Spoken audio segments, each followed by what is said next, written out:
Well, Illinois Democratic Congressman and member of the House Select Committee on Intelligence, Raja Krishnamurthy. Congressman, welcome back to the broadcast. Good to see you.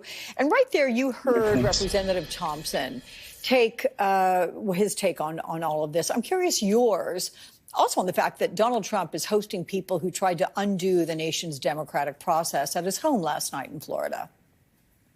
Well, I wasn't invited to that. It looked like a real rogues gallery of people who were involved with January 6th and the run-up to January 6th and trying to decertify the election. Obviously tomorrow's January 6th.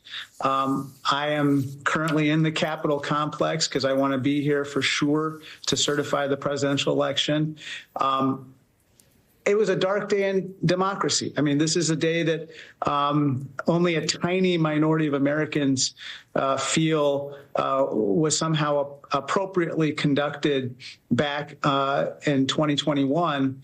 And only a tiny minority of Americans want people pardoned in connection with their insurrectionist activity. So whatever Donald Trump and others want to do goes against the wishes of the American people. And it's something that we are obviously going to oppose, and I will oppose in any way possible. I presume you're there in advance because of the winter weather that's heading to D.C. and trying to make sure that you are there for the vote. But what's going to go through your mind? How do you feel about tomorrow and this really traumatic anniversary? It's going to be very emotional for a lot of us. I was actually in my office when a bomb was discovered 200 feet away from my office window. All the emotions of that day are going to course through, as we witness what happens tomorrow. But at the end of the day, all Democrats that I know that I've talked to are going to certify the election. It doesn't matter whether you win or lose an election to determine whether you're going to certify it.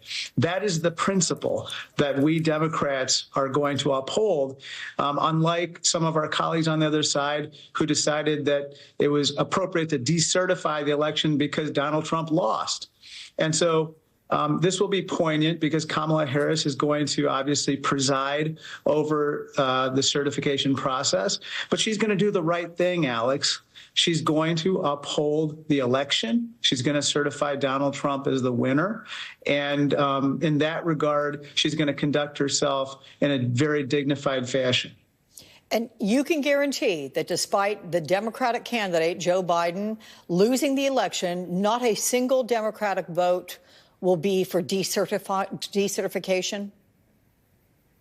Well, as you know, Kamala Harris was our nominee. But yes, I believe that almost every Democrat is going to certify the election. Mm-hmm.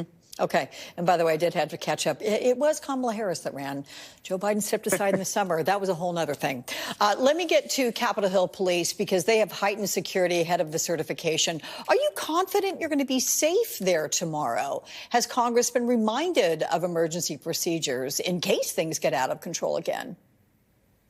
I believe that we're going to be safe. I think that the U.S. Capitol Police have done quite a bit in the intervening 4 years to bolster security around here in general. And specifically with regard to tomorrow, I think that they're going to take important steps to safeguard the Capitol as they should. So on the eve of the certification of these election results, it begs the question, is Trump having a criminal record enough? Does a blotch attached to his name, does it show a job well done by our justice system, despite what it looks like in terms of tangible effects on him?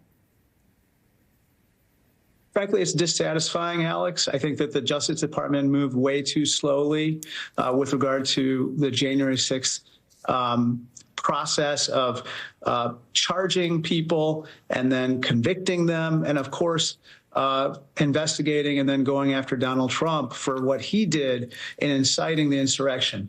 All that being said, we're here today. And I think that Judge Merchan has decided that he can't impose jail time, although I should say that every other every other person who's been convicted of similar crimes since 2014, according to the New York Times, has actually served jail time. So that's dissatisfying. But upholding the principle of the conviction is important in itself. And so I think if at the least he can do that, and then we can maybe look at sentencing Donald Trump after his presidency, that would be something to salvage out of this process. So I'm curious how you, and we remind our viewers, you're a Harvard-educated lawyer. How do you expect his appeal process to go? Could this follow Trump well into his presidency? Would it be wrapped up quickly, considering he's back in the Oval Office soon? So I understand that Donald Trump has two routes to pursue right now. Either he could look to stay the sentencing that's coming up in a few days, in which case he can't then appeal that, because you have to allow the sentencing to be completed for him to appeal it. Or he could decide to accept the sentence and then appeal it during his second presidency. And yes, I think that will probably be going all the way up to the Supreme Court again. But that will probably, obviously allow for the conviction to stand, and he will be a convicted.